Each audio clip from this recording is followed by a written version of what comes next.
Welcome to Inside Voices, a well-read magazine, Between the Pages podcast. I'm host Robert Gwaltney, joined by Jeffrey Del Lofton, my dear friend and co-host.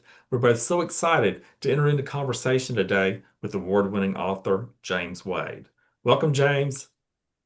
Hey, thank y'all so much for having me. I've been since the last time we talked, I have basically been doing nothing but looking forward to this. All the things that it looks like I'm doing on Instagram or wherever else, those are all smoke and mirrors to hide how much I've wanted to get together with you guys again and talk about writing.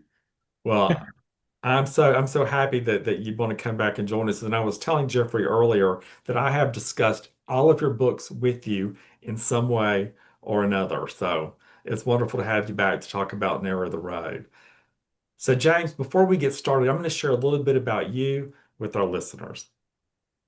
James Wade is the award-winning author of Beasts of the Earth, All Things Left Wild, and Rivers Sing Out. He's the youngest novelist to win two Spur Awards from the Western Writers of America and the recipient of the MPIBA's prestigious Reading the West Award. James' work has appeared in Southern Literary Magazine, The Bitter Oleander, Writer's Digest, and numerous additional publications.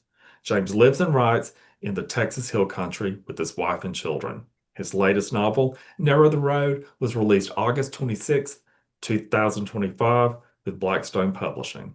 Jeffrey? James, it's so good to talk with you again. Welcome. Thank you, Jeffrey. Thank you guys again for having me, man. I love seeing y'all. I wanted to know what color bow tie you were going to be wearing. I wanted to know what Robert's setting was going to be. I mean, you guys I just love it. If you guys had like your own, it's like a Siskel and Ebert type thing. If y'all had like a book review show or something, like y'all are the epitome of literary class, man. And I love when I get to talk to y'all. Thank Well, you. that's kind of you to say. I think we get be along better than Siskel and Ebert ever. With that. Y'all don't have the bloopers when the camera stops keeps rolling, but they've yelled cut where you Never call each fun. other jackasses and all that stuff. Never fun. You're good. We're like the Sonny and Cher of the literary world. Okay, let's not go too far. Okay. So, James, let's talk about your book. What inspired the idea for Narrow the Road? I mean, was there a moment? Was there an image? Was there something in history that sparked it all?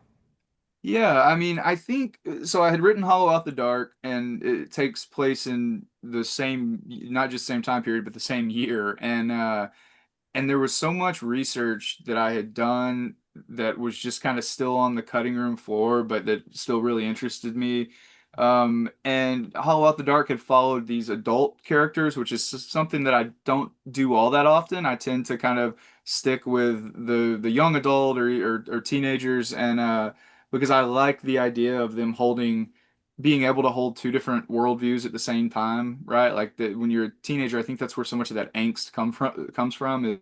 You know, you can both believe that the world is a good place and a bad place at the same time, you know, and like you don't have to reconcile those things yet. But so I wanted to do something in that same time period and keep exploring that part of Texas, that part of our history.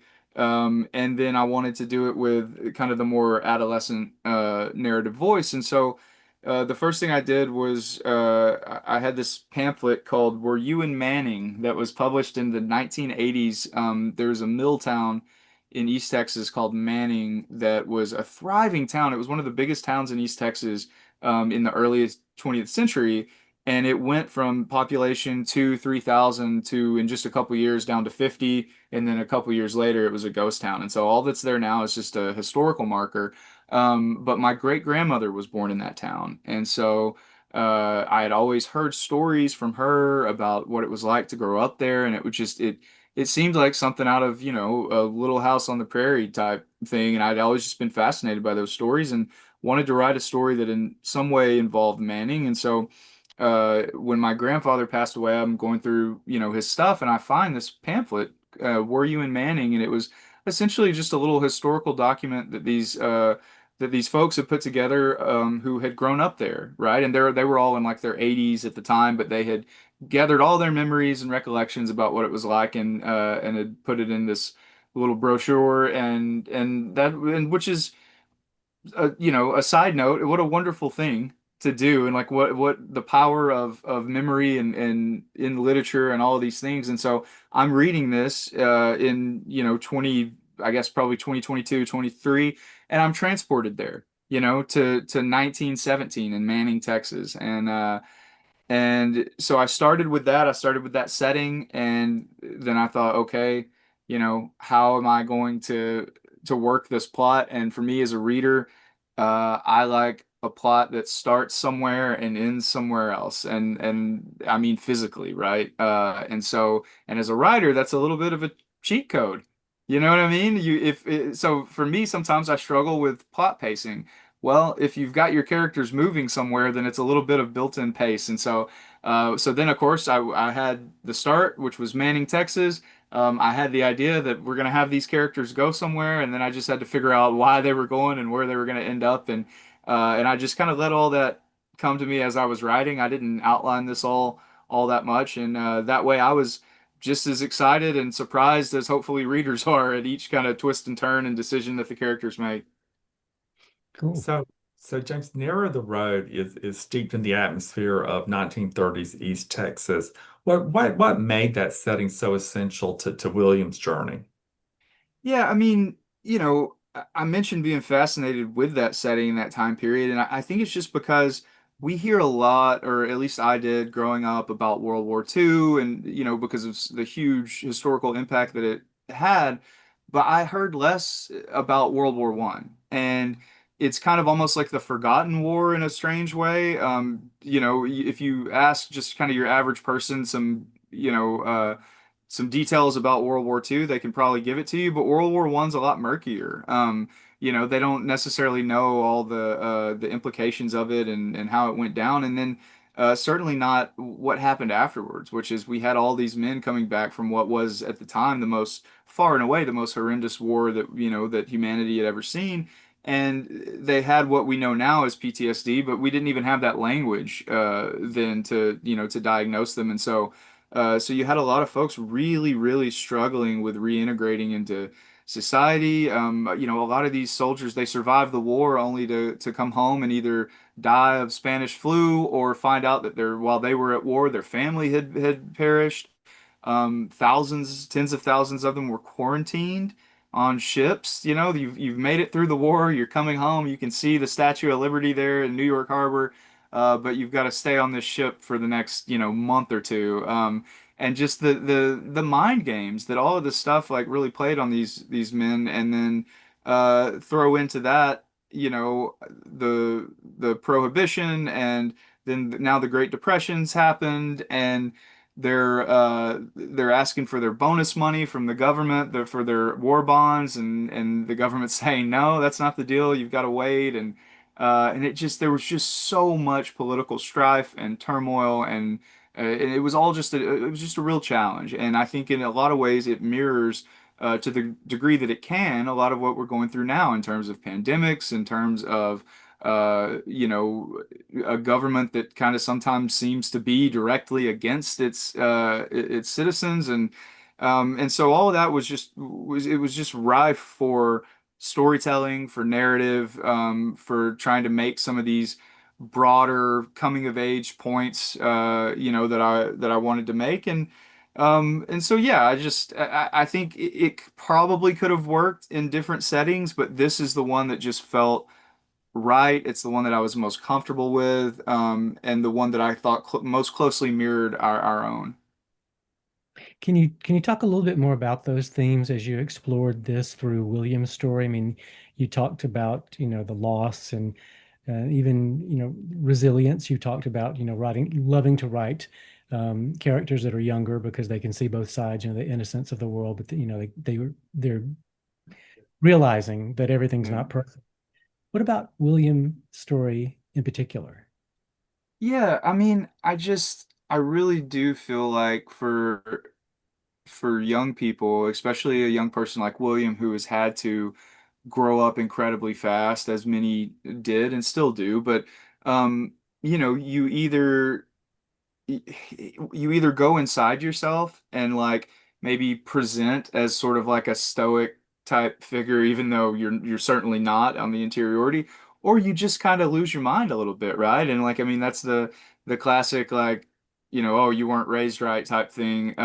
But for William, he goes inside of himself to a large degree. He doesn't necessarily trust everyone around him. He doesn't necessarily trust himself, and so I think that that's part of what his journey and what the theme of this novel is about is, learning that yes, things are tough. Yes, the world is not always the kindest place, but that we're probably tougher than we think. And certainly that's what William finds out is that that he is a little more capable than he thought, and that he does have people around him, maybe not the people that he initially thought, maybe not, the family members that he hoped he could rely on, but he has friends around him that he's chosen, right? That really are there for him. And yeah, I think it's just about figuring out things for yourself a little bit. And um again, that doesn't necessarily mean you can't ask for help. It doesn't mean you have to go through everything on your own, but it just means that you are capable. And finding that balance is important, and trusting yourself to know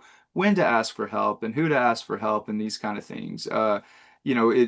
When this started, I had this idea that the novel would be this huge metaphor of, William trying to find his father, but really that's man trying to find God, and being disappointed when they either don't, or even perhaps worse, being disappointed when they do. And so it had these high metaphorical aspirations, but then at the end of the day, I thought, well, I want it to be even more personal than that, and even more humanizing and individual than that. And so I stuck with William as somebody who was scared, but he did it anyway, and had the courage to go on this journey. And so then we get to find out alongside him what he's capable of. So William and Ollie, a quite a memorable duo, especially with Ollie's mortician and training background. How did you approach writing their friendship? Yeah, I mean, so I mentioned William kind of has a little more of the stoicism element, to him, kind of the quiet hero type. And so I really felt like it would be fun, and really I felt like the narrative called for Ollie to be the exact opposite, right? Whereas William really tends to think before he speaks, Ollie does not. He says everything he's thinking, and which is hilarious, and I think it's a great moment of levity. If you're writing about some heavier stuff, you want to give the reader a chance to breathe. Ollie, just by way of his fierce loyalty and love for William, we want to root for him, and it makes us then want to root even harder for William. I don't know. I love them. I love Ollie. He's one of my favorite characters that I've ever written. And what's great about it is that in his own way, even though he does kind of come off a lot as the comedic relief, he has this wisdom that we can kind of pick up on as a reader, that like, what he's saying might sound funny, uh but if you really think about it, he's actually onto something most of the time. And I love the way the two play off one another, and it's just great. I actually a lady messaged me today on Instagram, and she said, I'm on chapter 45, and if anything bad happens to Ollie, I'm going to find you. And I thought that was really funny, but what's even funnier is that that was not the first time in the last few weeks that I have been threatened specifically over protecting Ollie. So it seems like readers are really resonating with Ollie. I really resonated with Ollie. I thought he was just absolutely wonderful. Yes, his mortician in training, his family owning the funeral home. Like, what better way to, kind of give a young person a very different view of death than I think most quote unquote normal young people would have. And again, he brings that quirky but ultimately wise kind of perspective to this journey. And it's funny towards the tail end of the book. There's this really pivotal monologue that Ollie delivers to William, and I loved it because one of my favorite movies is Good Will Hunting, and I Mm. love that entire movie is all of these really smart people, whether it's Stellan Skarsgård's, professor, doctor at MIT character, or Robin Williams, psychologist character, and all these very well-educated, smart people are trying to get Matt Damon's character to make a choice and to better himself. And he just pushes back and pushes back and pushes back. And it's not until Ben Affleck, who to that point in the movie had essentially just been comedic relief and, like kind of the buddy comedy part of it, he has that really poignant monologue that kind of finally opens Matt Damon's eyes to the truth of everything. And so I wanted to try in a little bit of a way to recreate that as much as you can, recreate that in 1932 East Texas versus 1995 Boston, or whatever year it was. But I always love when wisdom can come from an unlikely place, and not just like, oh, they met a wise old man in the woods who told them the meaning of life or whatever, and although there is a little bit of that too, but no, I love Ollie, and love his relationship with William. I think it's what really drives the heart of this book is their friendship. Great. I loved Ollie. Let's talk a little bit about a different kind of character, Dr. Downtain, a truly chilling character. What went into creating this such a vivid and menacing antagonist? I had during my research, I'd come across these medicine shows, and there were a lot of different styles and different types, and they would have different forms of entertainment to bring people out, and then essentially it was just a big, con for the most part. And so I started thinking, okay, so let's create this con man, this grifter, kind of snake oil salesman, thinks highly of himself, has few morals.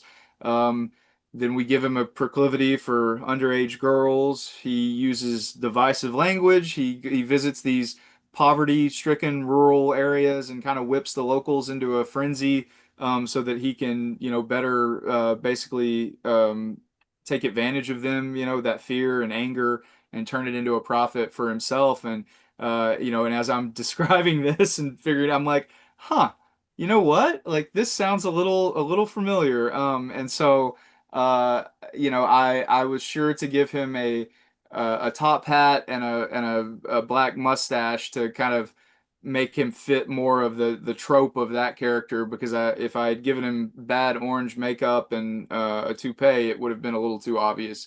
But certainly he represents so much of what I think is wrong with humanity, which is the might is right, the conning people just because you can, the taking advantage of people with less education, and really more to lose in a way, because the people that are going to these shows, if they spend $5, that might be the last $5 they have in their household, and so yeah, he's a bad guy who tries to bend the world to his will, and to me that's just kind of the perfect villain. I've written villains in the past that have a lot of redeeming qualities, or maybe you could kind of see where they're coming from, that kind of thing. This was a lot more just kind of pure good versus evil. Like there's not much I could say to excuse Downtain the way that I could potentially excuse some of the villains in previous novels. Mhm. So we talked a little bit about research. What would you say that you discovered along the way in that research that maybe surprised you most or influenced the story in a manner that you had not initially planned on? I think the big one, and I kind of alluded to it earlier, is when I first started to write this, I didn't plot it out or do a big outline or anything, but in my head, I saw William as searching for this elusive father figure, God figure, whatever you want to call it, and basically looking for someone to save him, and then ultimately having to save himself. And in that scenario, I didn't have much thought to his father. And then as I started writing, and the father figure in my mind kind of just mirrored other absentee addict, not a good guy, like other fathers that I've written. I've talked extensively in interviews before. I haven't been bashful about my own, strained relationship with my father. And so, that's just kind of where I go with that stuff. But for whatever reason, I don't know if it's because now I'm a father and I wonder what my kids will think about me later on or any of that. I don't know, but maybe it was learning more about the people returning from World War One and what that did to them. But for whatever reason, I started to develop this really intense like empathy for Thomas, who was William's father. And whereas I didn't plan to ever have his voice really in the novel, I just wanted it to be kind of this whisper that existed on on the peripherals. I ended up giving him several chapters via a notebook that's given to William, a journal that Thomas has been keeping. And in doing that and in writing those journal entries, I created this character that I ended up just relating to so much and just being right there with him as he struggled with his own loss of innocence, his own coming of age stuff, his questioning his faith, all of these things. And so now, with the novel being the way it is and Thomas being looming as such a large presence there, I couldn't imagine it any other way. And I think it's more three-dimensional this way. I think it's more nuanced. I think it helps William ultimately, even if he, whether he's ultimately able to reconcile and forgive his father and all these things is not quite as important as him understanding his father, I think. And I think that through that journal, he's able to at least understand him and see how they are not all that different. And so yeah, that I think that was the most surprising thing. And I think that came out of just again like the research of how World War One so impacted these men, how the economy impacted these men, how being raised in such a Christian region and then having those doubts. I mean, everybody, anybody that's ever struggled with their faith, like understands how scary and alone that can isolating that can make you feel. Um, but at least you can go to Google and find a million people who are feeling the same way, or writings about it, or critical analysis, or theological breakdowns, whatever. But again, 1932, you're alone. You're just so utterly alone, and I just couldn't help but feel just I don't know such pain for Thomas, and so I was glad I was able to create a character that was more than just kind of a rumor in the novel. Hmm. James, your writing has been praised for its lyrical quality. How do you balance that gentleness with the grit and danger of a fast-paced plot? Well, first of all, that's very kind of you to say. Anytime I get praise specifically for the craft, for the prose itself, it really it means the world. It really does because that's the part of writing that I love the most. It's the part that I think is the most powerful. Is not so much the stories we tell, but the way we're able to tell them and make them unique and in our unique voice. But with that said, I'm not entirely sure there's a formula to it, and I'm also not entirely sure that I always do strike that right balance, whatever it may be. But I just I to get very corny, but hopefully also sincere. I just love what words can do. I love the poetry of a well-written sentence or paragraph. And I again I believe that when we tell these stories, it's imperative, to us as novelists that we tell them with a beauty and a passion and yeah, I don't know. I've heard it a million times from editors and publishers and even readers that like, well, we want a book that you can't put down, right? We want a page turner. Unput downable was for many years like the big buzzword for blurbs and all this stuff. And I'm not saying that that's wrong or bad, but I do for me love as a reader when I come across a phrase or a paragraph or even just a thought that is so awe-inspiring that I do have to put the book down, that I'm forced to put it down. I'm reading a poetry collection by Cecily Parks right now called The Seeds, and I mean, I'm not even halfway through, and I've probably, just kind of gasped and set it down out of, awe at its beauty, or out of, anger at the truth that it just told, or whatever. I love emotionally responding to text, and so I want to write text that, does that for readers as well. And so yeah, I don't know. I think for me, when I reflect on a novel's the beauty of the writing, on its meaning, on its metaphor, and really try to dig in with what the author's trying to say. That those are the moments that I love as a reader. It's how I came to love reading, and it just would feel, I don't know, hypocritical, disrespectful, something if I didn't try to put all of that into to my novels as well. But I don't know. I just have such a reverence um, for lyrical language and the way that we can use it to convey tone and emotion and to ask questions and to probe the inner depths of our souls, man. Like as woo woo as that sounds, like that's what literature can do in my opinion, in a way that almost nothing else can. I've spoken before about how if we listen to a beautiful piece of music, we might feel different things, be moved in different ways by that music, but it's still the same. We're hearing the same notes. It's still this chord or that chord. If we watch the Titanic, we might, again, we might feel differently, but we all see the same ship hitting the same iceberg and all of these things. But when we read something, you know, we are creating that in our head. We're creating that picture. So, I tell my students all the time, like, if I write, there's a small small cabin on a green hill. It has a red roof and a tree in the yard.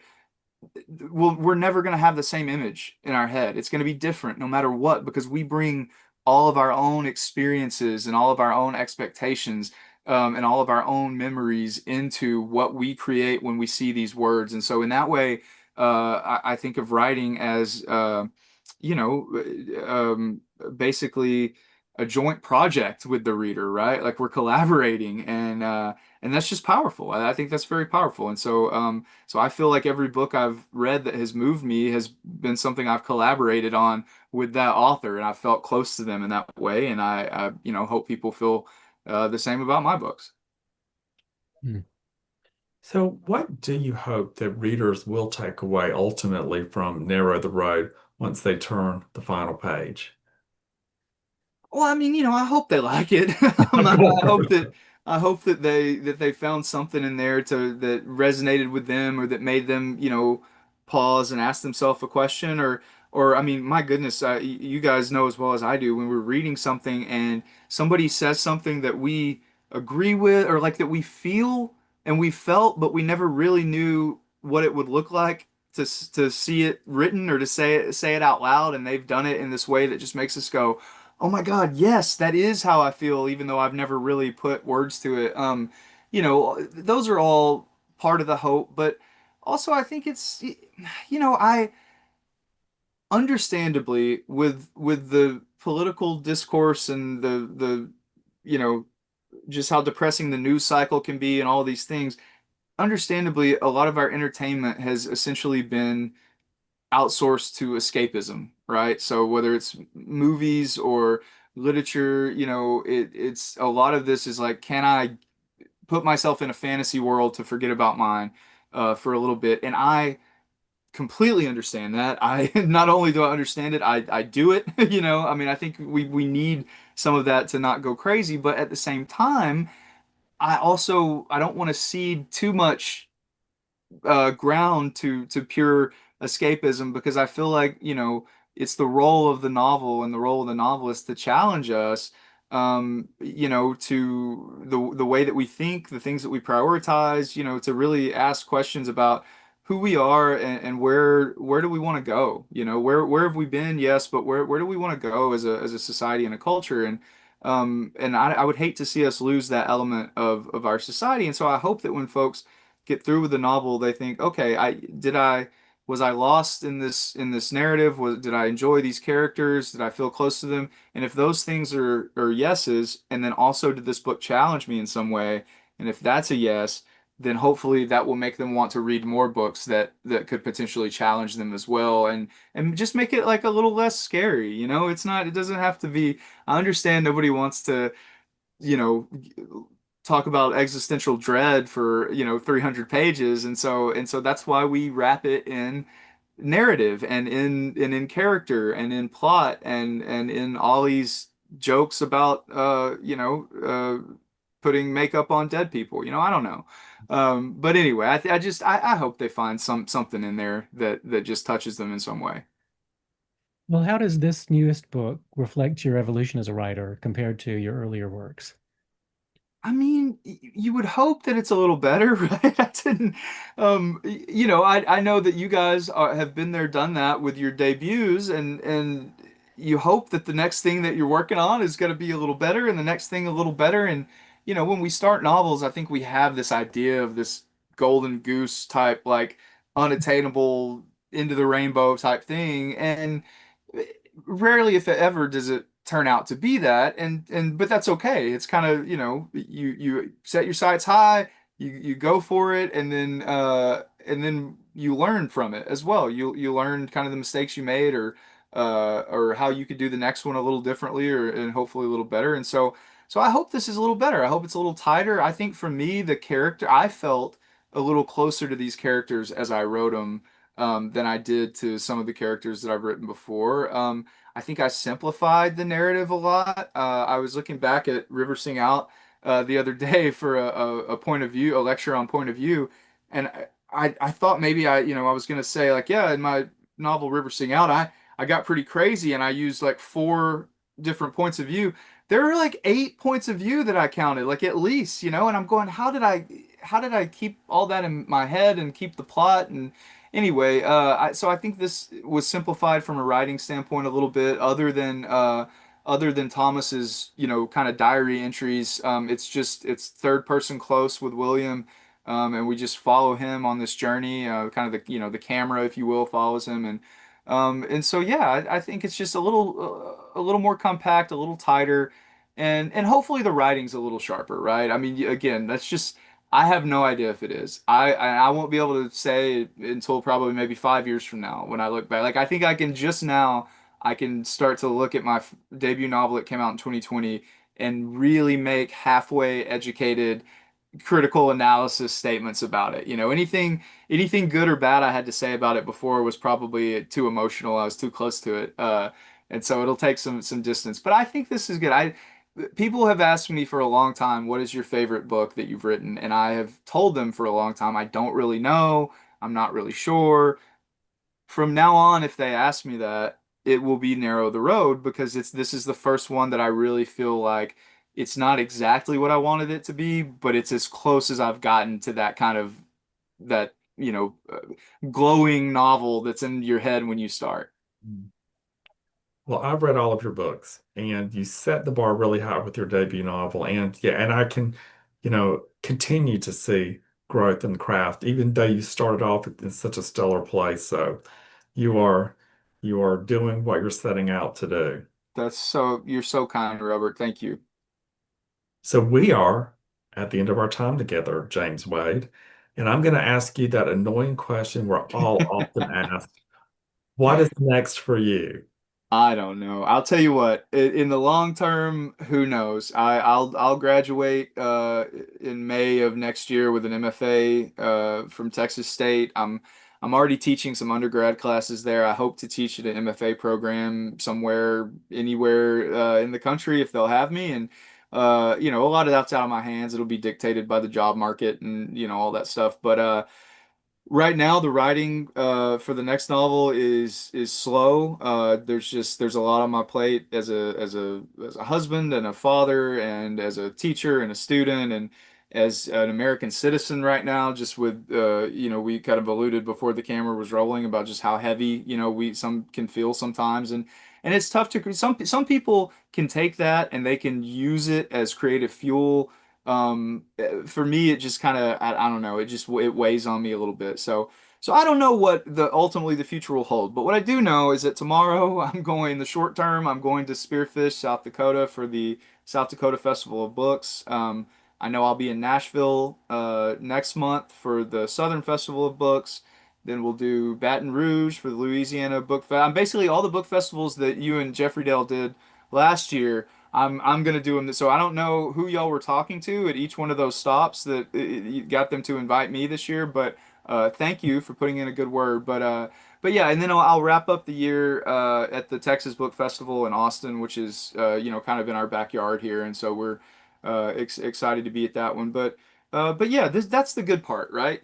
As you guys know, 99% of this is just alone at your desk and in your head, and then they let you out for a little bit. You put out a book and they let you get out there and talk to people and prance around a little bit. And so I'm looking forward to prancing for a few weekends, and then we'll have the holidays, and then maybe sometime in January I'll figure out what my life's going to look like after after that. But other than that, that's it. That and message you guys and be y'all's cheerleader and just root for y'all and everything you do. Thank you, thank you, and we wish you every success with Narrow the Road, and we look forward to having you back with the next book. Thank you Yep. guys so much. Thank you. So, gentle listeners, until next time for Inside Voices, I'm Robert Gwaltney. And I'm Jeffrey Dale Lofton. And remember, to be creative is to be courageous. Thanks for joining us.